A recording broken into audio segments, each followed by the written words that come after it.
சற்று முன் வெளியான தகவல், ரேஷன் அட்டைதாரர்களுக்கு மிக முக்கியமான தகவல் வந்துவிட்டது.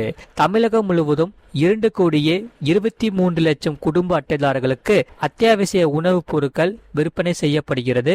அந்த வகையில் சுமார் 7 கோடி பயனாளிகள் பயன்பெறுகின்றன.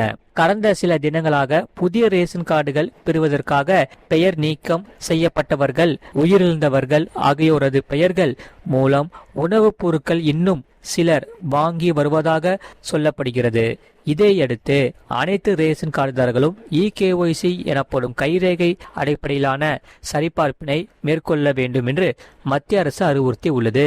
ஆகையால் வருகிற 29/8/2026 அன்று சிறப்பு முகாம் நடைபெற உள்ளது. நியாய விலை கடைகளில் சிறப்பு முகாம் காலை 9 மணி முதல் மாலை 5 மணி வரை நடைபெற உள்ளது. பொதுமக்கள் அனைவரும் இதை பயன்படுத்திக் கொள்ளுங்கள். முழு வீடியோ லிங்க் கீழே இருக்கு, அதை கிளிக் பண்ணி பாருங்க. மறக்காம லைக் பண்ணிக்கோங்க.